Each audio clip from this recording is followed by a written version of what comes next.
उत्तम अधम ऐसा रहता है ना। फिर एक भगवदाकार वृत्ति रहती है, वो अनुभवगम्य है, वाणी के द्वारा नहीं बताई जा सकती। जैसे कामी पुरुष को सिर्फ काम का ही चिंतन स्वाभाविक होता है, लोभी पुरुष को धन का चिंतन होता है, क्योंकि महत्व बुद्धि धन की है, महत्व बुद्धि वहां भोग की है। ऐसे महत्व बुद्धि यहां श्री भगवान की है, और भगवान सर्वत्र है। ये अनुभव उसको, जब भगवान की लीला कथा सुनी जाती है, नाम जप किया जाता है, नाम कीर्तन किया जाता है, तो अंतःकरण भगवदाकार हो जाता है। अब वो जिधर देता है, पृथ्वी में, आकाश में, जल में, वायु में, अग्नि में, या जड़ में, चैतन्य में, जहां देखता है वहां अपने भगवान दिखाई देते हैं। वो भगवत भाव से व्यवहार करता है। निष्पाप महापुरुष की स्थिति भगवदाकार होती है। एक संत जा रहे थे जो निष्पाप थे, तो उनको कुछ उद्दंड लोग थे, तो उन्होंने उनको मारा। एक घटना है, तो उनके ऐसे सब खून निकल रहा था, और पीट के चले गए। कुछ उद्दंड लोग होते हैं। तो एक डॉक्टर गाड़ी से निकल रहा था, तो देखा अरे संत, तो गाड़ी में बैठाला, अपने अस्पताल ले गया। वहां उनकी सब पट्टी और सबकी गर्म दूध पिला रहा था, और पुलिस बुला ली थी। तो पूछा, महाराज जी आप सच्ची बताना, आप जानते उन लोगों को जिन्होंने मारा है? उनका हाँ जानते हैं। कौन हो? बोले आप ही तो। बोले महाराज जी की मानसिकता बिगड़ गई लगता है। बोले प्यारे अब छुप नहीं सकते, आपने ही मारा, आप ही लाए, और आप ही दूध पिला रहे हो, और आप ही पूछ रहे हो। मतलब वो भगवदाकार वृत्ति। तो फिर वो तो घबरा गए डॉक्टर के, हमको बेमतलब फंसा देंगे। फिर दूसरे जो भागवतिक विचार वाले थे, जो उनसे प्रश्न उत्तर किया, तो उनको समझ में आया तो भगवदाकार वृत्ति में है। आप ही मारने वाले हो, आप ही दूध पिलाने वाले हो, दूसरा कोई नहीं है। ये भाव, सिर्फ भगवतमयी वृत्ति, जिधर देखो उधर। जैसे निष्पाप हृदय हो गया नामदेव जी का, तो रोटी पका रहे थे विट्ठल भगवान के भोग के लिए, तो घी लेने अंदर गए, इधर सब रोटी कुत्ते ने मुंह में उठाई और चल दिया। तो आप घी का कटोरा लेके पीछे दौड़ रहे, प्रभु रुक जाओ, घी चुपर देने दो, सूखी मत खाओ। नाथ आप सूखी मत खाओ। कुत्ते के पीछे नाथ नाथ, हे प्रभु हे प्रभु। तो विट्ठल भगवान कुत्ते से प्रकट हो गए, क्योंकि कहो सो कहा जहां प्रभु नहीं। तो जिसकी भगवदाकार वृत्ति होती है, वो विद्या विनय संपन्ने ब्राह्मणे गविहस्तनी सुनीचय सुपाके चा पंडिता समदर्शिना। विद्या विनय संपन्न ब्राह्मण में, अर्थात परम पवित्र में, कुत्ते में, चांडाल में, हाथी में, गाय में, वो एक ही परमात्मा को देखकर व्यवहार करता है। समदर्शिना, सब जगह अपने प्रभु को देखता है। निष्पाप हृदय का लक्षण ये है। समझ पाए आप? बाबा एक अपराध हो गया मेरे से। मैं आप यहाँ से चरण पादुका लेके गया था आपसे, आपका प्रसाद करा के। उसमें क्या है, सितारे हैं और वो गढ़ रहे हैं, तो मेरे को लग रहा कि मेरी वजह से आपको गढ़ रहे हैं, मेरे को सितारे पादुका। महाराज जी वो मोती लगे होंगे, तो इनको लग रहा होगा कि अपनी भावना में कि गुरुदेव पहन रहे होंगे। कि मेरे वजह से आपको नहीं, तो उसमें आप उसमें भाव बदलो। उसमें भाव ये बदलो कि महाराज जी का एक्यूप्रेशर जब होना होता है तो इसमें चल भावनाएं तो करनी। महाराज जी का स्वास्थ्य बिगड़ा है, तो ये भगवान ने इसलिए लगा दिए कि वो जब ये पहनेंगे तो उनका एक्यूप्रेशर हो जाएगा, बस हो गया। आप तो मेरी वजह से आपको कांटा चुभ जाए, मैं जैसे ले, आपका भाव बहुत सुंदर है, भगवान आपके भाव की रक्षा करे। हम भाव वही है जो निगेटिव न जाने पाए, पॉजिटिव ले आवे। हर भाव को पॉजिटिव ले आवे। भक्त का लक्षण होता है हर भाव को सकारात्मक लेना। अब ये है कि हर समय तो आप बराबर प्लेन पहनते हो, और कुछ समय खुरदरी पहुंचे होंगे ना, तो आपका एक्यूप्रेशर हो जाएगा। ठीक है गुरुदेव भगवान, आप समझ गए, आप क्यों ऐसे ही लाए, बस हो गया। जाने से पहला मेरे को भेज दीजिएगा, किसी भी चूड़ी में भेज दीजिएगा, लेकिन आपके बिना मैं नहीं रह सकता महाराज जी। बहुत सुंदर भाव है, पर इसमें यह है कि भगवान का खेल होता है, जब जाना होता है तभी जाना होता है। इसमें ऐसा हो नहीं सकता वह अलग अलग भेजा जाएगा। तो इसलिए हमें लगता है राधा राधा राधा राधा जपे, और जब तक श्री जी रख रही तब तक रखे, जब बुला ले तो बुला ले, ऐसा रखे। आचार्य अंकित गोयल जी, राधे राधे। महाराज जी, क्या हमारे कर्म से किसी की पीड़ा कम हो तो क्या ये ईश्वर विधान में बाधा है? नहीं, ईश्वर विधान है तभी आप उसकी पीड़ा कम कर सकते हैं, ऐसे कर ही नहीं सकते। आप पहुंच ही नहीं सकते ना आपकी दृष्टि में वो आएगा, ना आपकी श्रवण पथ में आएगा, ना आप उसके सानिध्य में जाएंगे। जैसी हो भवतव्यता तैसी बने सहाय, आप ना आवे ताहि पर ताहि तहां ले जाए। अगर आपके द्वारा किसी का हित होना तो आपको दिखाई देगा, अरे ये तो दुख की स्थिति में हो, आप टूट पड़ेंगे। तो ये उसका विधान था, बस उतना ही दुख भोगना था, अब उससे सुख का संविधान था जिससे आपको मिला दे। ये नहीं कि कोई बीमार पड़ा है तो हमारे अंदर ये विचार आए कि अगर हम इसकी औषधि कराई तो भगवान इसे दुख देना चाहते हैं, दुख के विधान में हम कहीं बाधा तो नहीं। नहीं, ऐसा नहीं। भगवान ने आपकी दृष्टि पथ पे लाए, श्रवण पथ पे लाए कि यार वहां बीमार आदमी एक पड़ा है, आप चलेंगे क्या? तो इसका मतलब है भगवान आपके द्वारा पहले विधान निश्चित कर चुके हैं उसकी दुख निवृत्ति का। समझ रहे ना जी? रुचिता जी पुणे से। महाराज जी, आपके चरणों में कोटि कोटि प्रणाम। गुरुदेव भगवान, आपको सुनने से पहले मेरे मन में अनंत कोटि ब्रह्मांड नायक श्री कृष्ण को जानने के सवालों का चक्र सा दिमाग में घूमता रहता था। आप कहते हैं कि भगवत प्राप्ति के बाद भक्त के मन में कोई इच्छा नहीं रह जाती, वो केवल भगवान की सेवा, भक्ति और प्रेम में डूबा रहता है। तो क्या भगवान अपने भक्त कि उन सभी प्रश्नों से पर्दा हटा देते हैं या उसे भगवत प्राप्ति के बाद की स्थिति में ही पर्दा हटता जाता है, भगवत प्राप्त होता जाता है। भगवत प्राप्ति इतनी थोड़ी है, इतनी भी नहीं, समुद्र है, अगाध समुद्र है। पूरे जीवन भगवत प्राप्ति होती रहती है। नवम नवम नवम नवम अनुभव, नवम नवम भगवान के। इसीलिए भक्त कभी ऐसे थोड़ी होता कि अब पूर्ण हो गया, वो सदैव अपने में अपूर्णता का अनुभव करता है, क्योंकि अथाह अनंत अगाध असीम परमात्मा। अगर हम जान गए तो अनंत को अंत पा गए ना, तो फिर अनंत कैसा? असीम अगाध अनंत परमात्मा पूरे जीवन जानते जानते जानते जानते व्यतीत हो जाता है। फिर भी वो वेद जब नेति नेति कहते हैं तो कोई ऐसा, भगवान शेष जी अपनी 2000 जिह्वा से भगवान का यश गाते हैं, लेकिन कभी पूर्ण नहीं हुआ। भगवान अनंत है, इसलिए कोई अंत नहीं पा सकता। वो अनादि है, वो अकाल है, वो अनंत है, वो महिमा में है। तो अभी जैसे भगवत प्राप्ति हुई, भगवत प्राप्ति का मतलब बोध हो गया, और वो जीवन भर बोध बढ़ता रहेगा, जीवन भर बढ़ता रहेगा।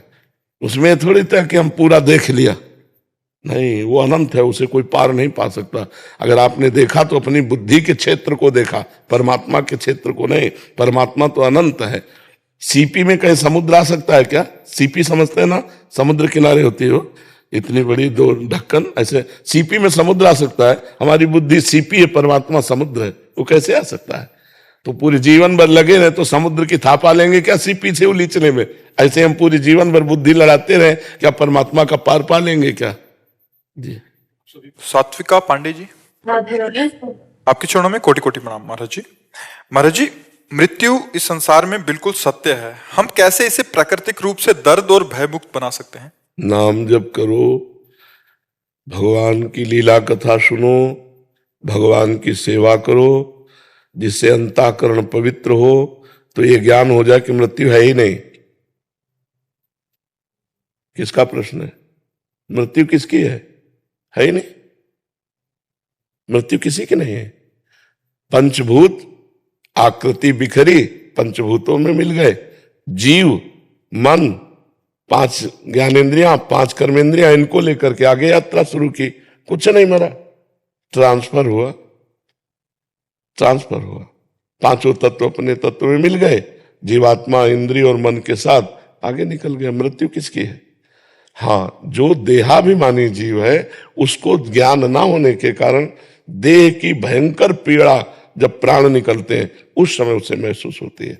तो अगर हम भजन कर लें, भगवान की कृपा प्राप्त कर लें, तो जैसे मतवाले हाथी के गले से छोटी फूलों की माला टूटकर गिर जाए, उसे पता नहीं चलता, ऐसे ही भक्त की जब मृत्यु होती है तो उसे कोई कष्ट नहीं होता।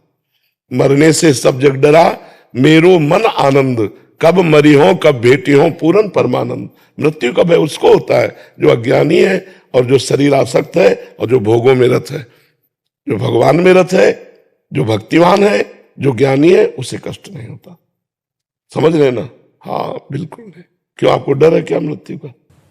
महाराज जी, जैसे हमारा शरीर है, जब एक चींटी काटते हैं तो हमें शरीर में ही दर्द होता है, तो इसीलिए वैसे ही मृत्यु। क्योंकि शरीर में आसक्त हो। देखो बच्चा, जैसे हम इस कपड़े में आसक्त हो और कोई इसे जरा सा फाड़े तो मुझे दर्द होगा ना? क्या मैं ये हूं क्या? नहीं ना, जिसमें आसक्त हो गया हूं। जैसे अभी हमें घटना सुनाई दे कि मथुरा में एक्सीडेंट हुआ, 5 लोग मरे, तो अपने लोग कहेंगे ना, क्यों डिस्टर्ब करते हो, सत्संग चल रहा है, बेमतलब की बात करते हो। बोले नहीं, उसमें तुम्हारे मौसिया थे। अच्छा, अब आ गए, क्योंकि तुम्हारा कोई था, अब हवा निकल गई, अब दिमाग खराब हो जाएगा। हमारा जहां कहीं भी दुख का लेस भी है, वो संबंध से है, और शरीर को संबंध क्या मैं ही मान लिया। अब इस अज्ञान को हटाए बिना कष्ट तो लगेगा ही, नहीं तो कष्ट तो इस शरीर को भी है। दोनों किडनी फेल है, हर नस नाड़ी पीड़ा दे रही है, लेकिन आपको लग रहा है कि मैं परेशान हूं। क्यों? क्योंकि शरीर में कष्ट है और मैं प्रभु में हूं, तो बड़ा अंतराय है। कष्ट होते हुए भी नहीं है, क्योंकि प्रभु में हूं। अब शरीर में होते तो अस्पताल में पड़े होते, प्रवचन थोड़ी कर रहे होते। तो अगर हम भगवान की भक्ति करें, भगवान के द्वारा प्रदत्त कृपा और ज्ञान में रहे, तो शरीर के आए हुए कष्टों को हम सह सकते हैं। एक दवा में इतना पावर है कि यहां इंजेक्शन लगा दो, यहां काटे, तो मैं देखते हुए भी परेशान नहीं होऊंगा, क्योंकि एक दवा ने मेरी त्वगेंद्री को शून्य कर दिया। तो क्या भगवान में इतनी ताकत नहीं? क्या भगवान नाम में इतनी ताकत नहीं, जिन्होंने दवाओं में ताकत दी है कि हम उनका नाम जप कर रहे हैं, भारी से भारी कष्ट है, पर हम विचलित नहीं है, क्योंकि भगवान हम पर कृपा किए। तो हम इसीलिए कहा, भक्तिमान हो या ज्ञानी, दो ही मृत्यु पर विजय प्राप्त कर सकते हैं, अन्यथा सबको पिसना होता है। चलती चक्की देख के दिया कबीरा रोए, और 2 पाटन के बीच में साबित बचा न कोई। तो चलती चक्की देख के दिया कमाल ठठाए, और राहे सहारे कील के तो बाल न बाका जाए। पूरी चक्की चलती है, उस दाने का बाल बाका नहीं होता जो कील के समीप सरक गया, वो समूचे बना रहता है। कील कौन है इस संसार रूपी चक्की के? भगवान। जो भगवान की शरण में चला गया, उसका बाल बाका नहीं होता। खूब नाम जप करो, नाम कीर्तन करो, भगवान की कथा सुनो, भगवान की सेवा करो, इसी से मृत्यु पर विजय प्राप्ति की जा सकती, दूसरा कोई उपाय नहीं। शिवम मिश्रा जी, कानपुर। हमारे माई श्यामाजू को राज। महाराज जी, आपके चरणों में कोटि कोटि प्रणाम। महाराज जी, आपका हृदय से धन्यवाद। आपकी वाणी से देश के हम जैसे युवाओं को जीवन सफल बना है। महाराज जी, आंध्र प्रदेश में एक कह रहे हैं कि नेवी और आर्मी की एक अभ्यास चल रहा था, जिसमें एक आर्मी टैंकर के अंदर बैठे देश के सैनिक को यूट्यूब पर सत्संग सुनते देखा। वो पल देखकर ऐसा लगा कि आर्मी टैंकर नहीं, मानो वृंदावन धाम हो। ऊपर तोप का गोली और नीचे महाराज जी की बोली। कह रहे उस दिन मतलब अलग सा लगा। और ऐसे ही महाराज जी आप। हाँ महाराज जी, सब आपकी कृपा है, जहां रह रहे वहीं वृंदावन धाम आपकी कृपा से अनुभव हो रहा है। ऐसे ही कृपा बनाए रहे। आप खूब नाम जप करो, और सच्चाई से जो सेवा मिली है वो भगवान की पूजा मान के करो, इसी में विजय मिलती जाएगी। जो सेवा मिली है उसे भगवान की पूजा मानो, चाहे गोली चलाना हो, और चाहे कोई सानी हो, चाहे व्यापार हो, चाहे नौकरी हो, ये सब सृष्टि भगवान की है। सेवा मान के करो, नाम जप करो, बहुत आनंद में। गलत आचरण करने से ठीक नहीं है। जो हमें कर्तव्य कर्म मिला है, अगर हम सही ढंग से करें तो भगवान उसी से प्रसन्न हो जाएंगे। भगवान ने 4 परिवार के लोग दिए हैं तुम्हें, उन्हीं को प्यार करो, उन्हीं को अच्छे से पालो पोषो, उन्हीं में भगवान को देखो, तुम्हारा मंगल हो जाएगा। क्योंकि भगवान यही चाहते हैं। आपको गृहस्थ बनाया, आपको एक देशभक्त बनाया, आपको एक किसान बनाया, आपको एक व्यापारी बनाया। आप अपने अपने कार्य को अच्छे प्रकार से करो तो बढ़िया भगवान प्रसन्न हो जाए। भगवान एक पिता है यार, वो स्वार्थी आदमी थोड़ी है कि तुम उनका भजन करो तो तुम्हें प्यार करेंगे। समझ रहे हो कि नहीं? वो एक पिता है, पर अगर आप भजन करोगे तो आपकी बुद्धि शुद्ध रहेगी और आप सही कार्य कर पाओगे। भगवान तो अब भी आप पर प्रसन्न है, भगवान तो घोर पापी पे भी प्रसन्न है। भगवान कभी बुरा करते हैं क्या किसी का? अपने कर्म कर रहे हो, वही तुम्हारा बुरा कर रहे हैं। तो हमें लगता है कि हम अपने कर्तव्य को पूजा माने और नाम जप करें तो जहां भी हैं हम आनंदित तो रहेंगे। तो ये माया का खेल है, बहुत सावधान, धर्म से चलो तभी आनंद का अनुभव होगा। गजानन श्रीमंत शिंदे जी। महाराज जी, आपके चरणों में कोटि कोटि प्रणाम। महाराज जी, क्या ध्यान किए बिना चित्त की वृत्ति जानी जा सकती है? नाम जप और ध्यान में क्या अंतर है? नाम जप से जानी जा सकती है। चाहे जप करो, चाहे सुमिरन करो, चाहे ध्यान करो, आंतरिक वृत्ति से ही तो होता है। जैसे हम बैठे, हम राधा राधा जप रहे हैं अंदर, तो अंदर की वृत्ति से ही तो जप रहे। चित्त वृत्ति का संसार में ना जाने देना, उसे चाहे नाम में लगाओ, चाहे भगवान के रूप में लगाओ, चाहे भगवान के सुमिरन में लगाओ, उसे भगवान में लगाओ, किसी तरह लगा लो, वो ध्यान ही कहा जाता है। जैसे हम राधा राधा हमारा ध्यान वहां लगा ना आंतरिक, तो हम नाम का ध्यान कर रहे हैं, कोई रूप का ध्यान करता है। ध्यान उसी परमात्मा का हमें करना है, जप उसी परमात्मा का करना है, गान उसी परमात्मा का करना है, तो हमारा मंगल होना शुरू हो जाए। वो एक ही बात है, अंतर से संसार का चिंतन छूटना और भगवान का चिंतन होना, यही खास बात है। वो चाहे जिस रूप में हो, खास बात यह कि किसी भी रूप में हो। मान लो भगवान की कोई बात सोच रहे हो आप, लीला की, भगवान के रूप का चिंतन कर रहे हो, भगवान की सेवा का चिंतन कर रहे हो, ये सब वही चिंतन है, परमात्मा चिंतन ही है, ये ध्यान नहीं माना जाएगा। गुरु जी, जैसे सिखाया जाता है कि सांसों को ध्यान रखने का या शरीर को पूरा इसको ध्यान देने का। भैया इसके ध्यान को छोड़ना है, खास बात समझो। ये प्रारंभ में बताई जाती है कि सांस ऊपर जा रही, सांस नीचे जा रही, इसके साथ नाम चलाओ, मंत्र चलाओ, केवल सांस ध्यान से कोई मतलब नहीं होगा। सांस तो आई जा रही है, ऊपर गए कितने नाम जप किए, नीचे छोड़ा कितने नाम जप किए, खास बात यह है। भगवत चिंतन खास बात है, भगवत चिंतन हो रहा सब सार्थक है, और ऐसे बैठे रहो भगवत चिंतन न तो किसी काम का नहीं, ठूठ का ठूठ है। भगवत चिंतन खास बात है, भगवत चिंतन हमारा लक्ष्य समझो। अगर सत्य चिंतन हो रहा, परमात्मा चिंतन हो रहा, भगवत चिंतन, तो आप खड़े हो तो आप बढ़िया हो। ठाड़े बैठे परे उताना, कबीर कायम रहे ठिकाना। ठिकाना अर्थात परमात्मा चिंतन, हमारा परमात्मा चिंतन होना चाहिए। समझ रहे आप, ये सब बाहरी बातें हैं, कुछ नहीं। क्या होगा, मरोगे तो क्या होगा? श्वास चिंतन हो रहा था, परमात्मा चिंतन हो रहा था क्या? हमारी सदगति परमात्मा चिंतन से होनी कि श्वास चिंतन से होनी? श्वास का चिंतन करने को इसलिए कहा जाता है तुम्हारा मन एकाग्र हो। अब श्वास में क्या चिंतन कर रहे हो, इस पर ध्यान दिया?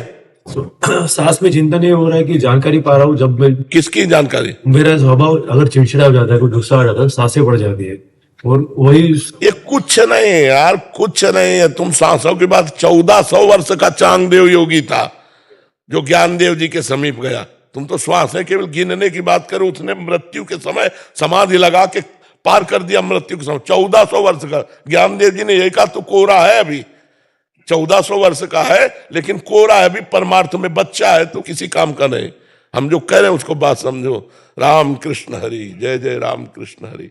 भगवान का नाम कीर्तन, भगवान का नाम जप, भगवान की गुण लीला श्रवण, भगवान का चिंतन, यही सार्थक है, नहीं सब बेकार है। जोग कुजोग, ज्ञान अज्ञानु, जहां नहीं राम प्रेम प्रधानु। भगवान का प्रेम प्रधान चित्त वृत्ति नहीं तो सब बेकार हो गया। सब खास बात है भगवान का चिंतन। आराम से बैठ जाओ, श्वास प्रश्वास का चिंतन, उसमें भगवान का नाम चिंतन, तो बढ़िया जीवन हो। आप करके देख लो ना, करके देख लो, कोई घाटा थोड़ी लग जाएगा। हाँ, भगवान का चिंतन। राधे राधे महाराज जी। महाराज जी, मैंने आपके सत्संग में सुना है कि जब कोई हमें कष्ट देता है तो वो प्रभु की ही लीला होती है ताकि हमारे प्रारब्ध नष्ट हो। तो हमारे प्रभु कष्ट देने वाले मनुष्य से नवीन पाप कर्म क्यों कराते हैं, जबकि वो तो मंगल। अगर ये मान रहे हो कि प्रभु ही आके हमारे पापों का प्रायश्चित करा रहे हैं, तो क्या परेशानी है? तुमसे व्यक्ति क्यों मान रहे हैं? वो एक यंत्रवत कठपुतली जैसा है, वो चल रहा है प्रभु से, वो आया है हमें पावन करने के लिए। उससे नवीन कर्म नहीं बनते, हमारे प्रारब्ध का भोग हो रहा है। बस हमें ये सोचना है, मेरे प्रभु आकर के मुझे मेरे प्रारब्ध का भुगतान करवा रहे हैं। उस व्यक्ति से नवीन कर्म नहीं बनेगा, क्योंकि वो मेरे प्रारब्ध को भुगता रहा है। समझ लेना। हाँ, तो हम उसके प्रति क्यों सोचे? हम तो अपने क्षेत्र में सोचे, हमारे सोचने का क्षेत्र है अपना, उसका नहीं। हमने उससे झगड़ा नहीं किया, हमने उसका अहित नहीं किया, और वो आकर हमको गाली देता है, अपमान करता है, प्रतिकूलता, तो हम भगवान का प्रसाद समझकर सह लेते हैं। उसका क्या होगा ये मुझे नहीं देखना। वो कौन है? मेरे भगवान है, बस खत्म खेल। नहीं तो बढ़ता चला जाएगा ना प्रश्न, फिर क्यों हम बिल्कुल वही इंड कर देते। सामने वाला आया हुआ भगवान है, मेरे पापों का प्रायश्चित कराने के लिए वो नाटक कर रहा है प्रतिकूलता का, हम सह लेते हैं, बात बन गई, खत्म। महाराज जी, वो कष्ट सहने का सीमा क्या होना चाहिए? उतने ही देंगे जितनी सीमा है। वो बाप है सबके, वो ऐसा किसी को कष्ट नहीं देते जो सह न पावे। और हम आपको बताए, जीव अविनाशी है, इसलिए सब कुछ सह सकता है, सब कुछ सह सकता है। हद से ज्यादा सह सकता है। ऐसे देखो, एक सुई ऐसे जान के गड़ाओ तो कष्ट का होता है ना, और देखो घटनाएं घट जाती हैं, हाथ पैर चिथड़ा हो जाते हैं, सब सह लेता है, सब सह लेता है। जीव भगवान कान से उसमें इतनी सामर्थ्य, वो सब सह लेगा। आप सहन करते रहो, उतना वो देंगे ही नहीं जितना आप सहन न कर पाओ। सबके पिता हैं, वो सबकी माता हैं, भगवान सब कुछ जानते हैं।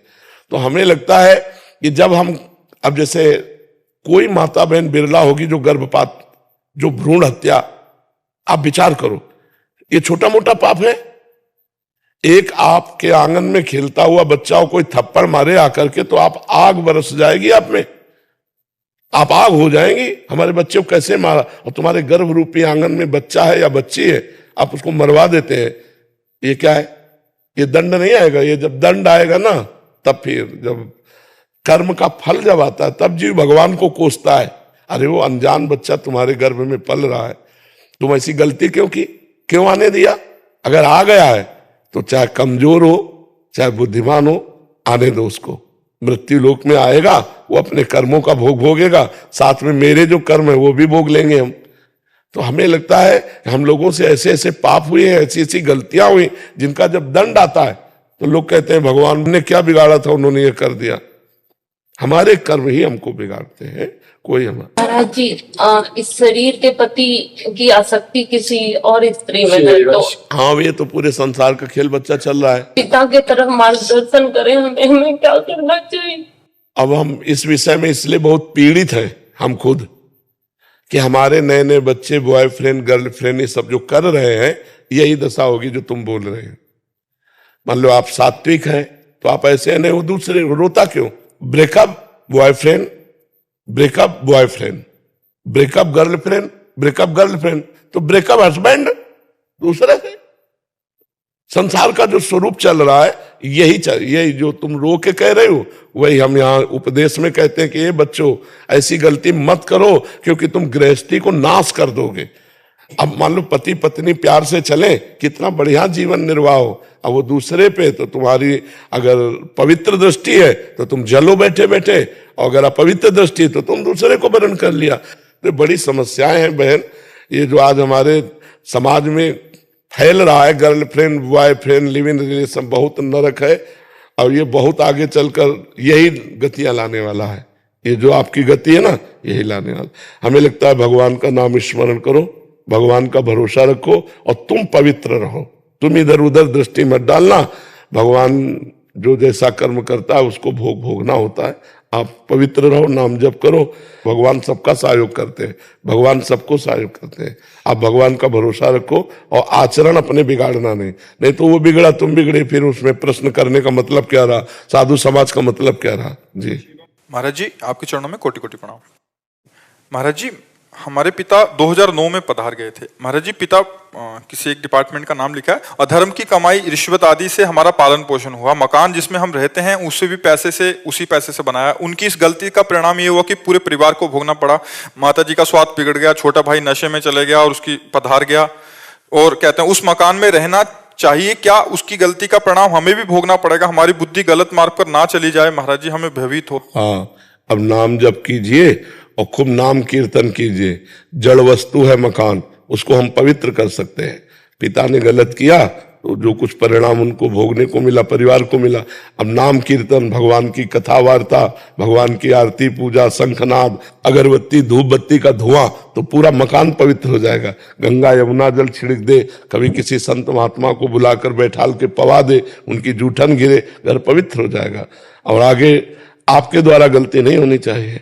महाराज जी, आपके सत्संग और आपके मार्गदर्शन के द्वारा यही समझ में आया है कि अब जो हो गया उसको तो बदला नहीं जा सकता, लेकिन हम अब अपने भोग के लिए ना उस पैसे को इस्तेमाल करें, ज्यादा से ज्यादा सेवा में उस पैसे को दें, ज्यादा से ज्यादा दूसरों की मदद, चाहे वो पशु, जैसा आप बोलते हैं कि पशुओं की सेवा करिए, आप बीमारों को। बहुत सी ऐसी गौवे हैं, बछड़े हैं, सांड हैं जो भूखे प्यासे टहल रहे हैं, या बहुत सी ऐसी गौशालाएं हैं जिनको सुविधा नहीं पहुंच पाती है।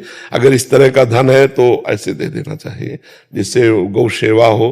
वो जो हमने दूसरे का शोषण किया तो किसी का पोषण करेगा, तुम्हारे पिता को भी आनंद मिलेगा। जी हाँ, एक उनका उनके प्रति भी लगता है कि उनका मंगल हो, वो जहाँ पे भी गए हैं। पर हमको ये बहुत अच्छा लगा कि आप जो सावधान हैं और आप अपनी बात बता दिए। ये हम समाज को बताना चाहते हैं कि यदि आप अधर्म से पैसा कमाओगे, घूस से कमाओगे, बेईमानी से कमाओगे, तो तुम्हें तो भोगना ही पड़ेगा, तुम्हारे परिवार को भोगना पड़ेगा।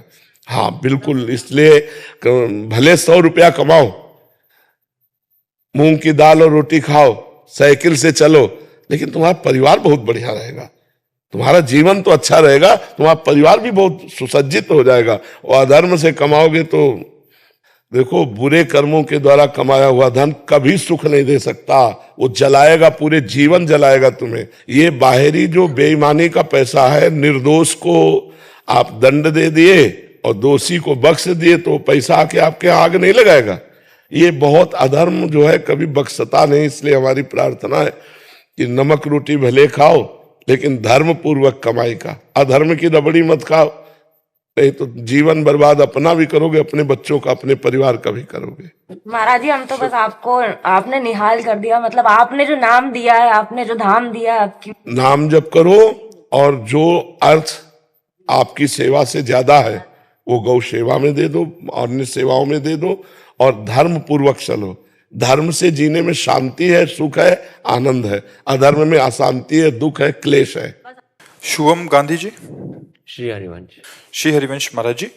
महाराज जी, आपकी वीडियो से प्रेरणा लेकर नाम जप करते हैं, मन शांत होता है और अच्छा भी लगता है। ऐसा लगता है जो होगा श्री जी की मर्जी से होगा। पर कुछ आपकी ऐसी वीडियो भी हैं कि जिसमें आप कहते हैं कि बहुत मोटिवेट करते हैं कि कम सो, मेहनत करो, और कहते हैं मोटिवेट होकर हम अपने काम में ध्यान देने लग जाते हैं और मेहनत करने लग जाते हैं। तो उस काम को भगवान को समर्पित कर दो। महाराज जी, बस ये होता है कि जब उस काम का फल हमारी इच्छा अनुसार नहीं होता, इच्छाएं जुड़ने लगती है, थोड़ा मोह माया में मन होता है कि अभी इतना पैसा आया, थोड़ा और आ जाए, थोड़ा ये भी कर ले, थोड़ा तो इसमें थोड़ी समझौता कर लो। कार्य करने में समझौता मत करो। अपना प्रयत्न और भगवान की कृपा और फल में समान भाव, तो तुम महात्मा हो जाओगे। अपना प्रयास, भगवान की कृपा और फल में समान भाव। सुख दुखे समय कृत्वा लाभा लाभो जया जयो। सुख दुख में, लाभ हानि में, जय पराजय में, इसमें यदि समान भाव कर पाओ कि हार तो हो गई, लेकिन इसमें कोई मंगल विधान भगवान का है। जैसे हमारे मन के प्रतिकूल हुआ और हम तुझसे तुरंत सोचा इसमें भगवान की कृपा है। यार मन कहेगा कृपा क्या है, लाभ मिलना चाहिए, हानि हो गया तो अकृपा हो गई। नहीं, पक्का कृपा। मुझे समझ में नहीं आ रही, लेकिन जो लाभ मिलने से हानि होनी थी उससे मैं बच गया, हानि होने से कृपा का अनुभव होगा। जैसे एक मंत्री थे, वो संत संग करते थे, तो सत्संग में उन्हें पता चला कि जो भगवान करते हैं सब अच्छा करते हैं, और शरणागत भाव ले लिया। और फिर ये सुना कि शरणागत का भगवान हर विधान स्वयं करते हैं, तो जो कुछ हो, तो बस वो एक शब्द सीख गए थे, बड़ी कृपा, बड़ी कृपा। तो एक दिन राजा शिकार खेलने गया, तो उसका अंगूठा कट गया, प्रत्यंचा खींच के, तो चूक हो गई, तो सट से अंगूठा उड़ गया। उनका मंत्री, हमारा अंगूठा कट गया। बोले बड़ी कृपा, बड़ी कृपा। बोले मेरा अंगूठा कट गया, कह रहे भगवान की बड़ी कृपा, उठाओ इसको जेल में डाल दो। बोले ये भी बड़ी कृपा भगवान की। बोले मंत्री पागल हो गया है, कहा मंत्री पद से जेल में, कह रहा भगवान की कृपा। अंगूठा कट गया, कह रहा भगवान की कृपा। प्रतिकूलता में भगवान की कृपा। अब वो राजा थे, आज भी ऐसे ऐसे डॉक्टर हैं कि आपका हाथ कट जाए और कुछ समय है, उस समय तक यदि वो उसको तो